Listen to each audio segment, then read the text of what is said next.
네, 먼저 우리 301 목장 귀한 찬양, 하나님께서 받으신 줄 믿습니다. 네, 그리고 궂은 날씨에도 그리고 불구하고 예배 자리에 나오시고 또 한참 휴가철이지 않습니까? 그 가운데도 불구하고 이 자리에선 귀한 우리 우이제일교회 성도 여러분들을 주님의 이름으로 환영합니다.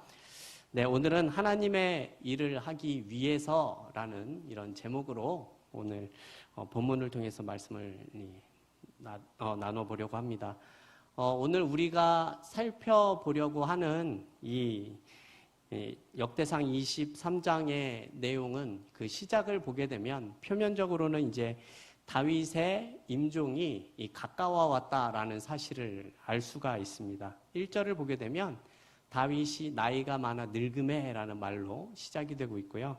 27절을 보면 다윗의 유언대로라는 말씀에서도 우리가 알 수 있는 내용입니다. 그렇다면 이렇게 자신의 임종이 가까워지고 있는 가운데 지금 다윗이 행하는 일이 무엇일까요?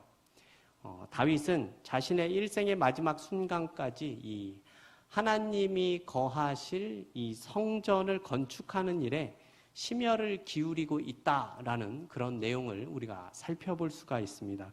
오늘 본문 앞에 있는 이 22장의 내용을 보게 되면 다윗이 성전을 짓기 위해서 이 외적인 준비를 하는 모습이 그 건축에 필요한 물자들을 준비했다라는 그런 기록들이 나오고 있습니다. 그리고 오늘 본문을 보게 되면 성전에 대한 내적 준비를 하고 있는 모습이 보여집니다. 즉 지어질 성전에서 봉사할 사람들을 임명하고 그들이 효과적으로 하나님을 섬길 수 있도록 그 조직을 정비하는 모습이 나타나기 때문입니다.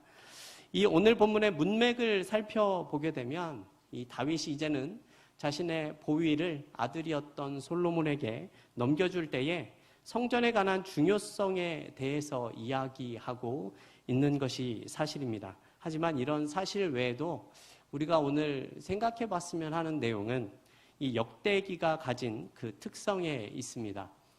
사실 역대기는 이스라엘보다는 유다에 대한 이야기가 집중되어져 있고요. 아담부터 다윗까지에 대한 기록이 중심이 되고 있습니다. 그리고 역대상은 이 제의적인 그런 관점에 쓰여져 있죠. 즉 성전 중심의 삶을 목적으로 하여서 기록이 되어져 있다라는 겁니다. 이렇다는 말은 역대기가 어떠한 목적을 가지고 쓰여졌다라는 사실을 우리가 생각해 볼 수 있는 것입니다. 그렇다면 이런 목적을 가진 역대기의 첫 번째 독자는 누가 되겠습니까?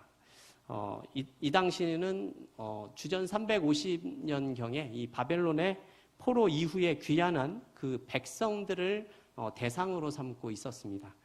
그렇다면 이들에게 말하고자 하는 주된 내용이 바로 이런 제의적인 목적 가운데 있는 것이죠. 성전과 그리고 제사의 중요성에 대해서 강조하고 있는 모습이다라는 겁니다.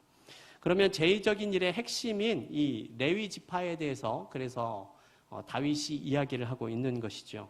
그래서 이 레위 지파의 개수, 이 숫자를 개수하고 그 직무에 관한 이야기를 합니다. 이러한 기록이 있다라는 것이 아마도 우리에게 전하고자 하는 메시지가 있을 것이기 때문이죠. 오늘 본문에서 이 레위 지파에 대해서 많이 다루는 것도 아마 그러한 맥락입니다. 성전에서 제사를 드리는 데에 없어서는 안 될 이 레위 지파에 대해서 설명을 합니다. 이들이 섬겼던 성전과 제사에 대해서 설명을 하고 이제는 포로기 이후에 귀환한 이 백성들에게 다시금 성전의 재건과 회복에 대한 그런 내용을 독려하고 있다는 것이죠. 그래서 23장 처음부터 나오는 내용을 보게 되면 이 레위인들의 직무가 매우 다양하다라는 사실을 우리가 알 수 있습니다. 아론 계열은 제사장으로서 이 제사를 드리거나 성소에 들어가서 이 향을 드리고 등을 관리하고 진설병을 관리하는 등의 일을 했었습니다. 레위인이었던 음악가들은 성전에서 예배와 이 행사를 위한 찬양과 음악을 만들고 연주를 했었다라고 합니다. 또한 문지기는 이 성전 경내에 경비 업무, 치안 업무를 담당을 했었는데 성전 내에 귀중한 물품을 지키거나 이 부정한 것으로부터 성소를 지키는 그러한 역할을 했다고 합니다. 그 외에도 성전에서 사용하는 기명들을 관리하고 보관하고 또 성전에서 사용하는 물품을 조달하고 성전에서 향품을 만드는 그런 특별한 일을 감당하기도 했다라고 합니다. 구분을 해서 살펴보면 이 3절에서 6절은 앞에서 말씀드렸던 레위인의 숫자에 관한 내용인데요. 3절에서는 30세 이상의 레위인을 계수하고 있고 24절에 보면 20세 이상을 또 계수하였다 이렇게 말을 합니다. 여기서 다윗은 그들이 연주하는 또 악기를 자신이 만들었다라고도 말씀하고 있는데 이 찬양대를 조직하고 운영하는데 다윗이 상당한 기여를 했다라는 사실을 알 수 있습니다. 그리고 7절에서 24절의 내용을 보게 되면 이 레위인들에 대한 그 구분하는 그런 모습을 보여주죠. 레위의 세 아들이었었던 게르손과 그핫과 므라리의 계보를 따라서 레위 지파를 셋으로 나누고 이러한 분류를 이 에스라와 느헤미야의 시대까지 계속되었다라고 합니다. 또 다윗은 레위 지파에게는 우두머리에게 이 직무를 주고 있는데 이들은 성전 안팎의 봉사를 아주 효율적이고 전문적으로 수행하기 위함이었다라고 합니다. 그래서 이 우두머리를 통해서 책임 있고 질서 있게 그이들을 잘 감당하도록 했었고 어느 한 사람이나 어느 한 가문에 편중되지 않도록 이렇게 배치를 하였다라고 합니다. 여기서 이 질서와 조화에 대한 우리가 이 모습들을 우리가 볼 수 있습니다. 레위 지파에게 성전을 이 업무를 맡기는 이 모습들이 매우 체계적이고 조직적으로 이루어지고 있었다라는 것이죠. 그리고 게르손과 그핫과 므라리 자손에게 이 가문에 따라 질서 있게 이러한 일들을 맡겨졌고 서로 치우치지 않고 조화를 이루면서 자신들의 일을 수행할 수 있게 만들었습니다. 이렇게 세 가문에서 성전 관리의 업무를 조직적으로 체계적으로 이렇게 맡고 있는 이런 모습을 보게 되면 어떻게 보면 한 가문이나 어떠한 개인에 편중된 것이 아니라 이 공동체 전체를 위해서 필요한 사항들을 우선시하고 잘 감당하기 위해 배분했다라는 사실을 잘 알 수 있게 됩니다. 특정 가문이나 한 사람에 집중되는 것이 아니다라는 사실을 우리가 기억할 필요가 있다라는 것이죠. 그리고 오늘 본문의 내용인 이 24절부터 32절의 내용은 레위인의 의무에 대한 그런 모습이 많이 나타나고 있습니다. 우리가 살펴볼 주된 내용인데요. 다윗이 이 광야 시대부터 있었던 이 레위인의 직무를 이제는 성전 시대에 맞게 이렇게 변경시키는 모습이 나타나고 있습니다. 사실 이 광야 시대는 계속해서 이동을 했었기 때문에 레위인들의 중요한 임무 중에 하나가 이 성막과 기구들을 메고 운반하는 일에 있었습니다. 그러나 이제는 성전을 지었기 때문에 다시는 성막이나 그런 기구들을 운반할 필요가 없기 때문에 이들에게 있어서 운반 임무가 없어지게 됩니다. 이어서 다윗은 레위인들이 해야 할 일을 정리해서 이야기를 하고 있습니다.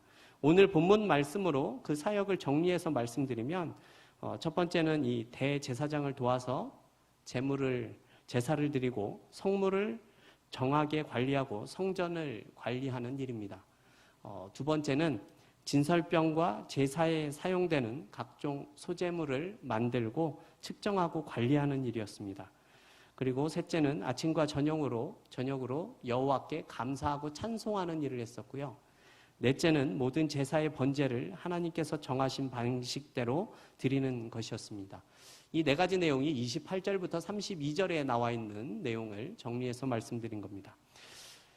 이렇게 레위 각 지파, 이 각 가문에 맡겨진 임무는 사실은 서로 달랐지만 하나님이 맡기신 것이다 라고 믿었다라는 내용이 오늘 본문 31절과 32절에서 나오고 있습니다. 31절과 32절 말씀을 제가 한번 읽어보도록 하겠습니다.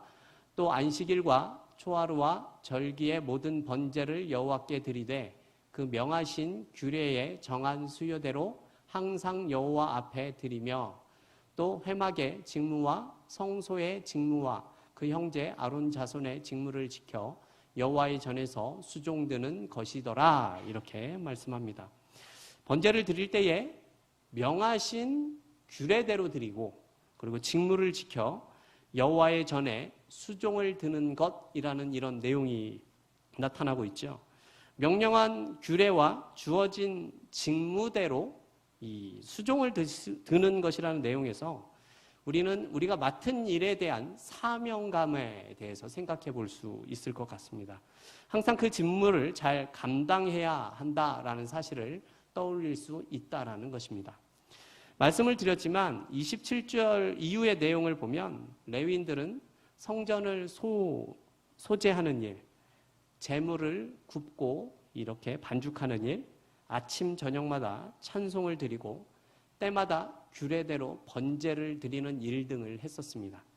힘들었을 테지만 그들의 섬김과 수고를 통해서 이 제사장의 직무와 또한 성전에서 드린 제사가 더 온전해질 수 있었다라고 생각할 수 있습니다. 직분의 우열이나 일의 경중을 따지는 것이 아니라 자신에게 주어진 또한 그런 은사와 소명에 따라서 맡겨진 직무에 충실히 행했다라는 사실을 알 수 있는 대목입니다. 이런 오늘 본문에서 우리가 특징적으로 생각해 볼 수 있는 사실이 무엇인가 하면 사실 우리는 레위인들이라는 말을 듣게 되면 제사를 드리는 것만을 생각하는 경우가 많습니다. 그런 이미지를 떠올리는 경우들이 제일 많죠. 하지만 오늘 본문을 보게 되면 그런 일들만이 아니라 매우 다양한 업무가 있었다라는 사실을 알 수 있게 됩니다. 보십시오. 제물을 굽고 반죽하는 일, 이러한 일을 생각해 보면 지금과 똑같지는 않지만 우리가 식당에서 봉사를 하는 것과 비슷하다라고 생각을 할 수도 있습니다. 앞에서 말씀을 드렸지만 대제사장을 도와서 성전을 관리하는 일도 있었습니다. 여러분, 이것들이 레위인들이 하는 일이었다라는 그런 말씀입니다. 하지만 우리의 모습을 보면 때로는 우리는 이 교회의 이 사역에 큰 일이 있기도 하고 작은 일이 있다라고 생각하는 경우들이 있습니다.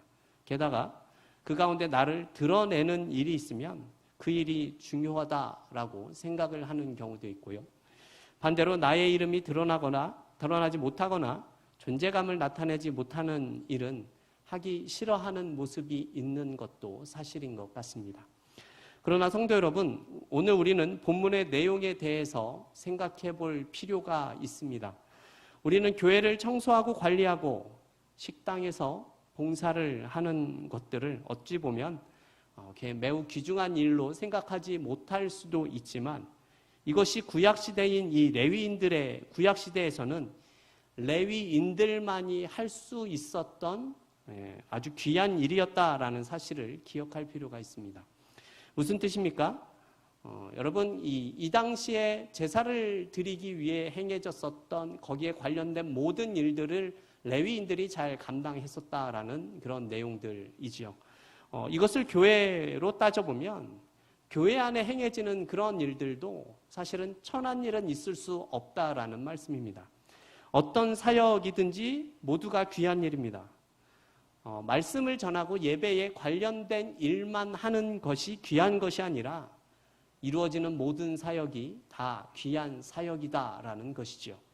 왜 모든 일들이 다 귀한 일일 수 있는 것입니까? 모든 것이 필요한 것이기 때문에 그렇습니다.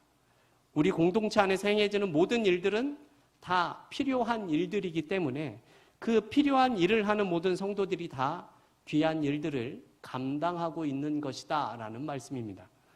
교회 안에서 때로는 쓰레기가 떨어져 있는 것을 줍는 것도 귀한 일이 될 수 있고 또 아무도 없는 곳에서 선풍기가 돌아가는 것을 끄는 것도 귀한 일이 될 수 있는 것입니다. 여기서 한 가지 우리가 더 생각해 봐야 하는 것은 우리가 생각할 때에는 별 볼 일 없어 보이는 그러한 일에 대해서 우리가 편견을 가져서는 안 된다라는 것입니다. 내가 하지 못한 일을 하시는 분에 대한 존경의 모습이 필요하다라는 것이죠. 그냥 이런 일을 하는 사람으로만 생각하면 안 된다라는 것입니다. 그래서 우리는 오늘 본문에서도 나오지만 성소를 청소하고 또 재물을 굽고 반죽하는 일, 문지기 같은 일을 하는 모든 일에 대해서 사명감을 가지고 자부심을 가지고 임해야 한다라는 겁니다. 왜냐하면 우리는 모두가 필요한 일을 하는 영적인 레위인들이기 때문입니다. 하나님을 섬기는 일에 천한 일이 될 수는 없는 것이기 때문이지요. 이런 생각을 가지고 우리 모두가 하나님의 귀한 일에 부르심을 받았음을 기억하고 살아갈 수 있기를 원합니다. 이렇게 우리 모두는 하나님 앞에서 필요한 것들을 감당하는 귀한 사명감을 가지고 살아가는 자들입니다.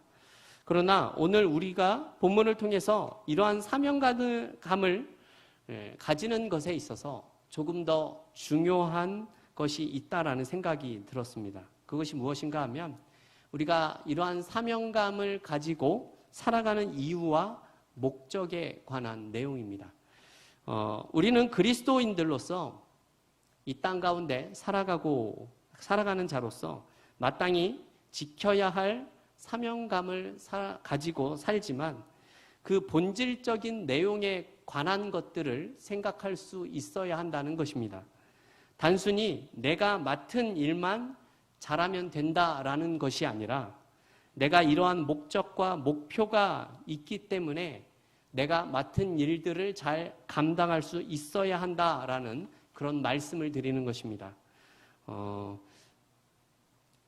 저의 사례로 조금 이야기를 해보자면 어느 때부턴가 이 사역자로서 이 사역을 잘하는 것이 좋은 사역자인가라는 생각을 한 적이 있습니다.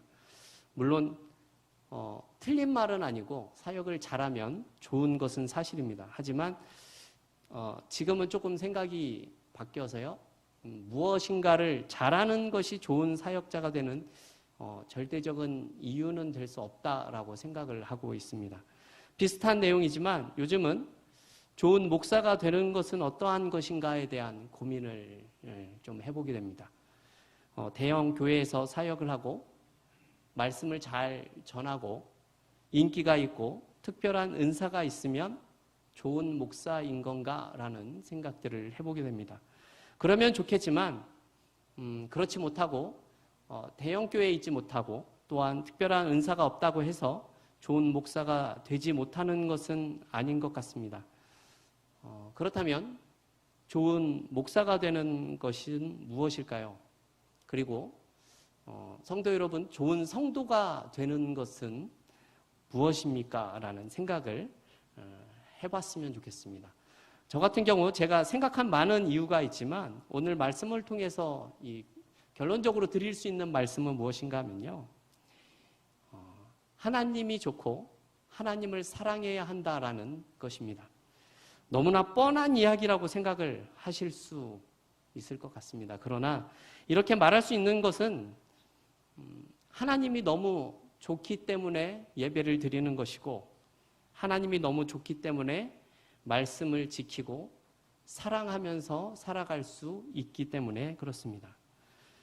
대단한 사역자가 아니고 저처럼 악기를 다루지 못하고 특별한 은사가 있지 않고 평범한 사람도 하나님의 말씀이 좋아서 또한 하나님의 말씀을 전하고 지키는 모습으로 사는 것이 하나님께서 원하시는 모습이다라는 생각이 들었습니다.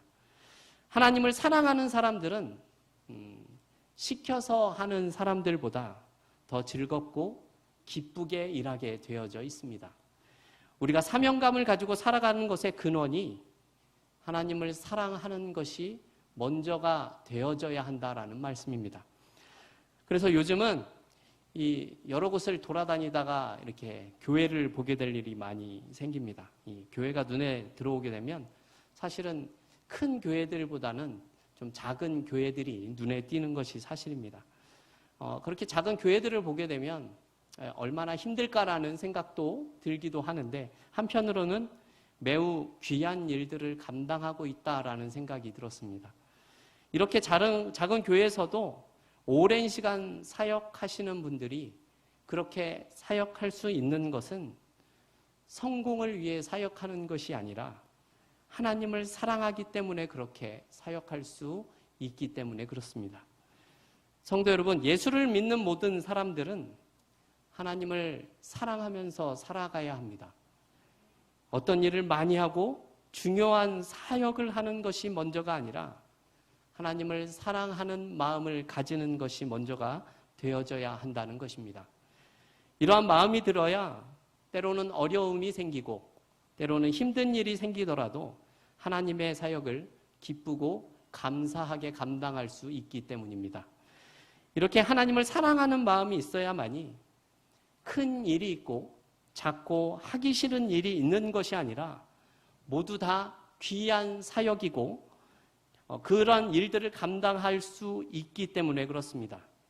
저와 여러분이 이렇게 하나님을 사랑하는 마음으로 사역할 수 있기를 주님의 이름으로 축원합니다. 하지만 이런 모습 가운데 우리가 또 기억해야 할 내용이 있는데요. 오늘 본문은 아니지만 이 앞에 나오는 13절에서 나오고 있습니다. 오늘 본문 13절 말씀 우리 같이 한번 읽어보겠습니다.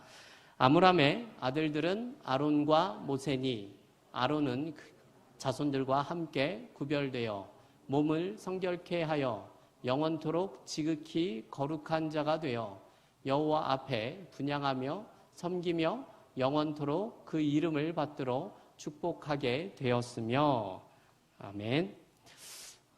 다윗이 나눠 썼던 이 세 가문 중에 이 그앗의 인물들에 대한 그런 명단이 보여지고 있는데요.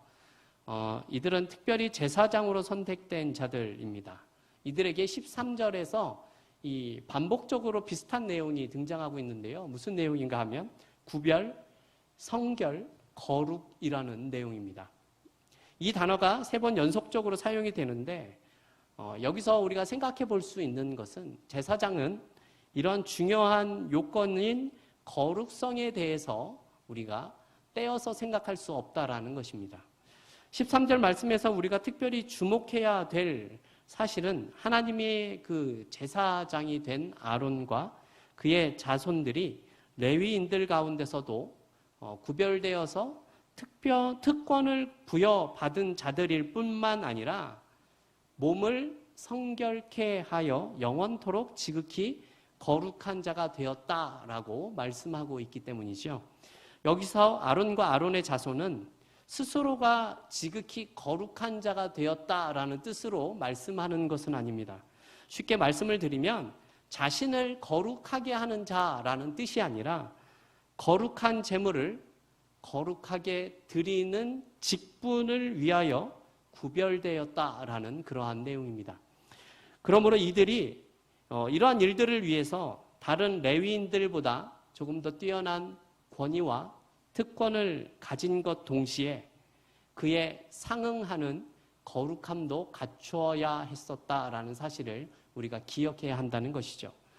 이처럼 하나님께서 세우신 이러한 사람들은 단순히 다른 사람들과 구별되는 그런 높은 권위나와 특권을 부여받은 것뿐만이 아니라 모든 사람에게 모범이 될 수 있는 그런 거룩한 삶을 살아야 할 의미도 부여받은 자, 그런 자이다라는 사실을 생각해야 한다는 것이죠. 우리가 아는 다른 표현으로 하면 노블레스 오블리주 같은 그러한 내용입니다. 여러분, 이것이 지금 우리와 어떠한 관계가 있는 것입니까? 우리는 하나님의 사역을 하는 영적인 레위인들이기 때문입니다. 구약으로 따지면 제사에 나아가는 제의적인 모습을 지닌 영적인 레위인들이 되었다라는 것입니다. 이런 모습에 대해서 이 마틴 루터는 이 만인 제사장이라는 표현을 사용했죠. 우리는 모두가 하나님 앞에 제사장이 되었다라는 것입니다. 이렇다는 말은 우리 모두가 앞서 말씀드린 제사장에 걸맞는 이 거룩성을 가져야 한다라는 뜻이 되는 겁니다. 우리가 이런 거룩이라는 부분이 해결돼야 하는 것은 이 거룩이 하나님의 속성이기 때문에 그렇습니다. 하나님께서 거룩하시기 때문에 하나님의 가까이에서 섬기는 제사장은 반드시 거룩해야 했습니다. 그래서 인간이 거룩하게 된다라는 것은 하나님의 그 속성을 담기 위해서 하나님의 말씀을 준수하고 죄를 지어서 부정하게 되지 않는 것을 의미하는 것입니다. 그렇다면 이 거룩이라는 의미가 무엇입니까? 이미 아시는 분들도 계시겠지만 그 원어의 뜻을 살펴보면 거룩이라는 말은 구별되다라는 뜻을 가졌습니다. 거룩이라는 말에는 세상과 구별되는 하나님을 닮은 그런 모습이 있어야 한다라는 말씀입니다. 우리가 세상을 살아가지만 하나님을 믿었으니 세상 사람들과는 다른 모습들이 있어야 하는 것이죠. 구약에서 이런 특별한 거룩성이 특별한 사람들에게 더 요구되었지만 현재 우리는 모두 다 왕같은 제사장이기 때문에 우리도 하나님의 모습을 닮은 이 세상과는 다른 그런 거룩함을 가져야 하는 것입니다. 여러분, 오늘 말씀을 마치도록 하겠습니다. 성도 여러분, 우리는 하나님의 일을 하는 사람들이기 때문에 하나님을 사랑하는 마음으로 사역해야 하고요. 하나님이 거룩하기 때문에 우리는 거룩한 모습을 보일 수 있어야 합니다. 이런 모습을 우리가 갖추지 못하면 우리는 세상의 일을 하는 사람들과 크게 다를 바가 없어지게 됩니다. 세상 사람들과 다를 바가 없다는 것은 그냥 일만 하는 사람들이 되는 것입니다. 그냥 일만 하는 사람들이 된다라는 것은 일은 할 수 있지만 하나님이 기뻐하시는 일은 되기 힘들다라는 말씀입니다. 성도 여러분, 오늘 본문 말씀을 통해서 우리는 레위인들에 대해서 생각해 봤습니다. 그들이 하는 일이 크고 작은 일이 없고 모두 중요하다 말씀드렸습니다. 그리고 사역을 하면서 우리가 중요하게 생각하고 근원적으로 생각해야 하는 것이 바로 하나님을 사랑하는 마음이 있어야 하고 우리는 거룩함을 가져야 한다는 것입니다. 구약시대의 레위인들은 이러한 모습을 근거로 하여 성전에서 봉사하고 섬기는 모습을 보였기 때문에 성전이 유지가 되었고 제사가 이루어질 수 있었습니다. 이렇다는 말은 지금 우리 교회도 성도들이 이러한 모습이 근거가 되어 섬김과 봉사를 할 수 있어야만이 교회가 유지되고 성장하고 또한 우리 자신의 신앙도 유지되고 성장할 수 있게 되는 것입니다. 모든 성도들 가운데 이러한 마음과 모습을 가지게 된다면 우리 공동체와 한 사람 한 사람의 신앙은 점점 자라가게 되고 성숙한 모습을 보일 수 있는 귀한 모습이 나타나게 될 것입니다. 우리 교회와 성도 한 사람 한 사람 모두가 이렇게 아름다운 모습이 되어질 수 있기를 주님의 이름으로 축원합니다. 네, 우리